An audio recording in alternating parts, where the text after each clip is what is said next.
Bonjour, bandeko na ngai ya Chronique Dines TV. Na ko pesa lelo réponse ya ndeko na biso Kalonji TV sur bilobela na ye soit disant que ba américain bakoya bako bengana ba M23 na makasi soki ba boy ko bima. Pendant que nanu ba bandaki koloba ba pesi ba M23 2 jours, 48 heures, 72 heures ba bima. Ti lelo M23 baza kaka esika baza. Au moment où nous avons la vidéo, baza ko recruter batu, baza ko former ba militaire ya sika, na bamboka na o baza ko kamba, baza na ba administration o eza ko sala. Mes chers amis, makambu oyo papa na biso alobaki ndeko na biso yaya na biso Kalonji TV o aza mutu ya ba sentiment makasi. Tango asala ka ba émission aza abimisaka sentiment régional. Ba émotion tribale mutu ememaka na ba émission. Na ebite soki aza journaliste parce que nga nazalaka nanga journaliste te, mais na ebite soki ye azaka ka journaliste ou bien émotion na ba sentiment tribal mutetindie afungola caméra abanda koloba. Botanga botala eloko naza kolobela bino eza na ba département ba boulot ba loba yango oyo soki Tony Blinke ba lobi yango de ba oni baza koloba yango balobi boye boye bisa ndeko na biso Kalonji TV soki ayebite boye bisa que les Américains n'enverront pas de troupes au Congo. Les Américains envoient des troupes dans des coins où il y a seulement le terrorisme. Alors, eloko mususu balobi en cas d'échec de l'accord, il y a Washington. Tshisekedi sera considéré comme le fautif, pas le Rwandais. Boyebi pourquoi? Parce que c'est Tshisekedi qui a engagé les Américains dans le conflit rwando-congolais. Alors, balobi à cas d'échec de l'accord de Washington, parce que l'accord de Washington n'a aucun lien avec le M23 AFC, aucun rapport. Mais les accords de Washington auront lié si et seulement si le M23 posait la signature sur les accords de Doha avec la RDC. Mais en tout cas, Namini Choyo, les USA ne payeront pas pour la guerre qui ne contrôle pas, parce que ce ne sont pas les Américains qui contrôlent la guerre aujourd'hui. C'est Tshisekedi qui contrôle la guerre. Alors, ils se retireront discrètement et chercheront la nouvelle stratégie sans Kinshasa au centre. Bozoyoka. Toko tasika na muzino ya makambo oyo. Oyo batu baza koloba. Esuki pona M23. Bango tango baze koloba esuki pona M23. Balobaki na août nde ba signature ko salema. Mais lelo bandeko toza na août. Mais makambo ezo kendeti na ba septembre ba octobre 2025. Na kati ya 3 mois tout peut arriver. Na kati ya 3 mois tout peut arriver. Soit Tshisekedi va céder, soit on va les forcer de céder. Soit il démissionne, soit on les force à démissionner. Et vous avez biloko moko volontaire ou bien forcé. La balobi boye, la présence militaire américaine en RDC est improbable. Doctrine américaine balobi post-Afghanistan, les Américains ont appris des guerres coûteuses et impopulaires. La guerre soja na Congo est impopulaire parce que bazana posa na yete. Ils évitent désormais les interventions militaires directes en Afrique. Bazako invité ango, sauf contre le terrorisme. Sauf contre le terrorisme. Makamunyo sobako sala bazako invité balingi yango te. Sauf na kaya terrorisme nde bango bazako intervenir. Kaka na eloko wana. Balobi pe lisusu bandeko. Balobi pe lisusu. RDC n'est pas une priorité stratégique et militaire pour les Américains. Nalobi yango lisusu. La RDC n'est pas une priorité stratégique militaire. Aucun gisement de pétrole majeur na Congo pour ba mema ba militaire. Pas de menace directe contre les intérêts vitaux des Américains. Donc menace exacte. moyen pe bazala wana ba militaire ezate ba makambo ebele o baza ko lobela bino na ba réseaux sociaux mingi batu baza ko lobango par sentiment par ba émotion tribale ba pasha na bango ya ki régionalisme mutezo lobisa batu wana makambo ebele mais bango na sentiment na bango na kati soki botali bie baza ko lobaka makambo wana pona ki tribalisme baza ko na posa ba pesa bango ba poste ou bambongo nde baza ko luka.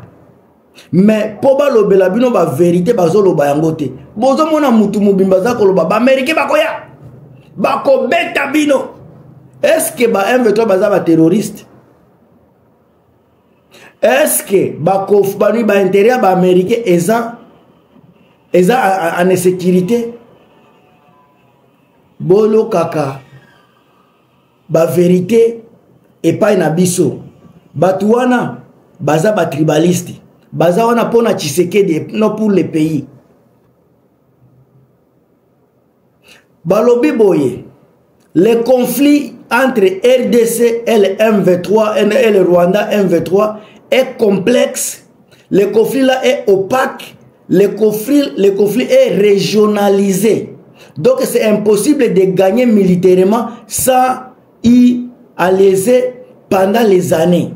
C'est impossible de gagner militairement na Congo. Wana ngam tunaza koloba ngote ba militaire ba américain bango baza koloba baza ko analyser balobi makambo oyo ata soki batie ba militaire ya États-Unis na nini na Congo bako gagner bitumba te parce que eza conflit moko régional, eza conflit moko opaque, eza conflit moko complexe.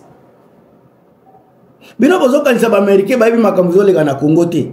Bino bozo kanika bakalo njo bazo kanisa makambo zoleka na Congo kaka o Tshisekedi azolo bande ba américain bazo tala bazo bosa na ke ba américain baza pe na ba CIA na bango bazo tala makambo eza na ba baza ko yaneti ba touriste baza ba agent ya service ya renseignement bazo tala makambo ndenge za koleka tango ba américain bazo lobela ba arrestation arbitraire bongo yango eza makambo ya Kagame ou eza makambo ya Tshisekedi boba na rutuna pe bakalo njoyo.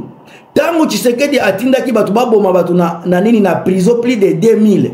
Est-ce que zalaki Kagame baza komona makambo ngo zoleka na Congo sous Tshisekedi bandeko botika ba distraction oyo ekomema bino et pas à mon côté. Ce n'est pas parce que on n'aime pas Nanga ou bien ce n'est pas parce que on aime Tshisekedi qu'il faut qu'on le bat n'importe quoi juste pour faire plaisir à Tshisekedi. Ce qui est bon, il faut le dire. Et ce qui n'est pas bon, il faut le dénoncer. Nous avons dénoncé la vérité, nous avons dénoncé la réalité. Oh, bino bazo Coca-Cola bela bino te yango nazako dénoncer. Nga nazako pona ko dénoncer kaka. Alors ce babandi ko tuna nini nde États-Unis ko sala na makambo oyo ndenge bazako lobela insécurité. Et loko la seule chose aux États-Unis akoki ko sala na Congo. Ezako tiaka pression diplomatique.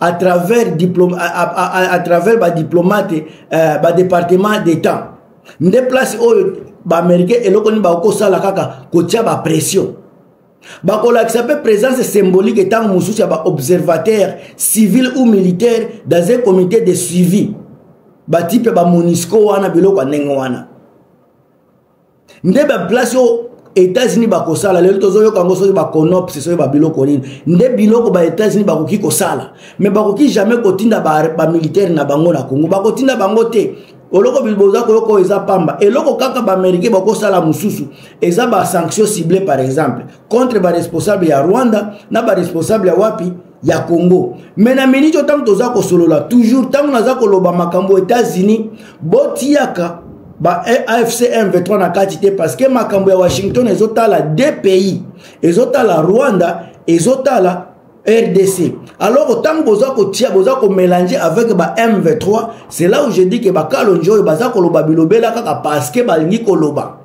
parce que na niveau ya Washington balobaki baza ko lobela makambo M23 te M23 ba problème interne et puis accord Washington kozala appliqué après qu'il y a un conflit interne, oyo baza koloba Tshisekedi akende koyokana na ba M23 pona ba conflit na bango interne avant bango bakende ko poser ba signature. Bino bozo comprendre makambo oyo te bandeko.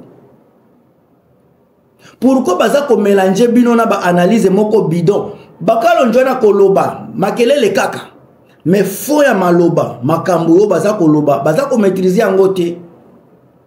Bango baza kolobela bino kaka oyo bino bolingi koyoka. Yango nde bakopesa bino parce que balingi nombre bato balandaka bango majorité za baluba. Sika baluba wana baza na posa Tshisekedi atikalaka na pouvoir. Sika pona ko maîtriser bango, il faut bakalo njoyo bayaka na ba message na ba information oyo eza juste pona batu wana.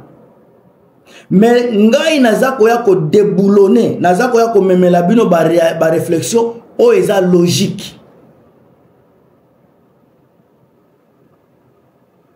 Boba na kotuna, boba na komituna sika soki akora Washington échoué. Wana ne ba question foko tuna soki échoué parce que ndenge makambo za kotambola ba comportement ya Rwanda vis-à-vis na Congo, total pe ba comportement ya Congo vis-à-vis na Rwanda baza ko s'accuser mutuellement. Alors soki est échoué, nde ici que faki boba na komituna ka question.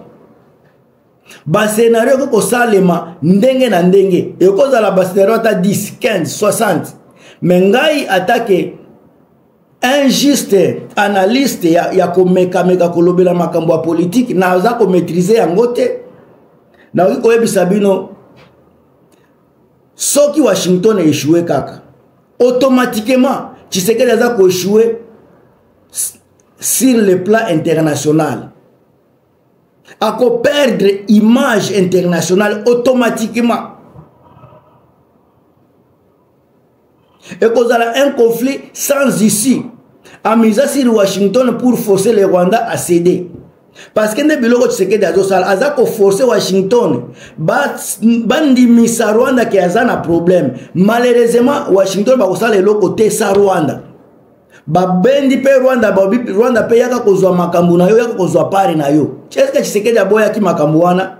Est-ce que Tshisekedi alobaki nte ngana lingi Rwanda te nangi tosala coopération entre ngai RDC na yo États-Unis? Atikala koloba yango te. Washington a tiré a kotisi Rwanda na kati ya COP. Est-ce que Tshisekedi asi aboya ki makambo wana? Pourquoi Tshisekedi aboya ki andimi Rwanda azala parmi makambo ya Washington oyo yake ko négocier sécurité, mais Rwanda babendie na kati? Qu'est-ce que Rwanda a fait na makambo wana?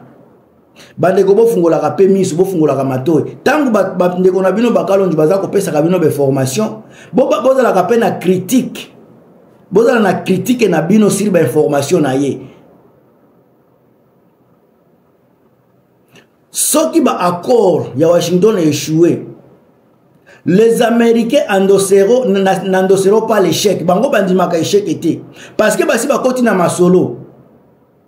Ça sera Tshisekedi qui va porter la faute politique. Bakoloba Tshisekedi muto amemi bango na erreur. Et Washington na kolobango, nous avons essayé, mais Kinshasa n'a pas pu gérer ses engagements.